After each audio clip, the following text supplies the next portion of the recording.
काला पानी की सजा क्या है? काला पानी की सजा किसे दी जाती है, वह कौन सी कंडीशंस हैं, वह क्या स्थितियां आती हैं जिसमें काला पानी की सजा दी जाती है। तो अगर हम भारत के परिसर में हैं, भारत के परिक्षेत्र में हैं, भारत में निवास करते हैं, भारत के नागरिक हैं, तो यहाँ पे काला पानी की सजा अर्थात ये जरूर आपने सुना होगा। अब क्या है इस बात को हम जान लेंगे। पहले काला पानी की सजा जो है भारतीय दंड संहिता में चल रहा था, उसका एक दूसरा स्वरूप है जिसे हम कहते हैं आजीवन निर्वासन, यानी आजीवन पूरे जीवन भर देश निकाला, जिसे देश निकाला भी बोला जाता है। काला पानी की सजा काफी कठोर मानी जाती है। यह उन लोगों को दी जाती है जिनका अपराध इतना गंभीर था कि उसके बारे में मतलब इतना खतरनाक कह सकते हैं, इतना भयानक था कि उसके अलावा कोई सजा नहीं बची। यानी उन्हें देश से, समाज से, यानी एक ऐसे स्थान पर रखा जाए जहां उनका कहीं कोई संपर्क किसी से न हो। तो इस आज काला पानी की सजा को ही आजीवन निर्वासन भी कहते हैं। एग्जाम में आपके ये पूछा जा सकता है, ध्यान दीजिएगा। अगर आप क्लैट के एग्जाम के लिए एपीओ, एओआर, एआईबीई कर रहे हैं तो इसमें होगा कि काला पानी की सजा और आजीवन निर्वासन दोनों एक ही के लिए प्रयोग किया जाता है।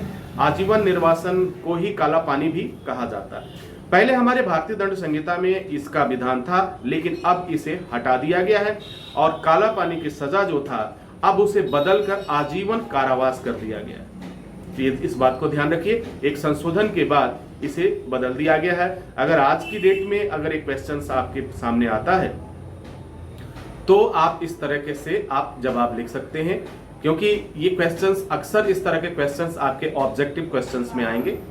और बहुविकल्पी जो क्वेश्चंस आते हैं ये किसी में भी सब सारे एग्जाम में आपसे पूछे जा सकते हैं, चाहे एआईबी का एग्जाम हो या क्लैट का एग्जाम हो, आपका पीसीएसजे के एग्जाम हो, आपके एपीओ का एग्जाम हो, एओआर का एग्जाम हो।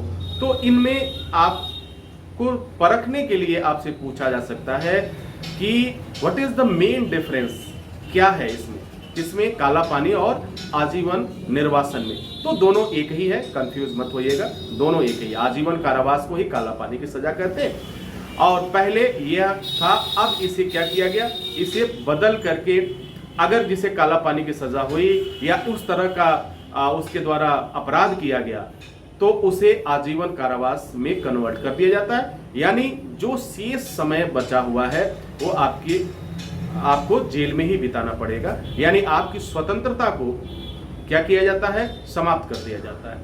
आपके स्वतंत्रता को समाप्त कर दिया जाता है। आप किसी के अधीन अर्थात जेल के अधीन रहते हैं, नियम और कानून के अधीन रहते हैं, क्योंकि आपका अपराध इस तरीके से है।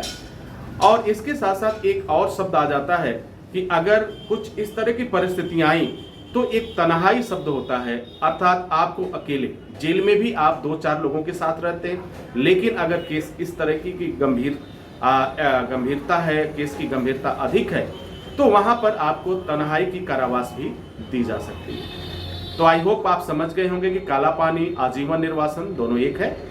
और यह जो है पहले हमारे भारतीय दंड संहिता में था, लेकिन अब इसे बदल करके इसमें संशोधन हुआ।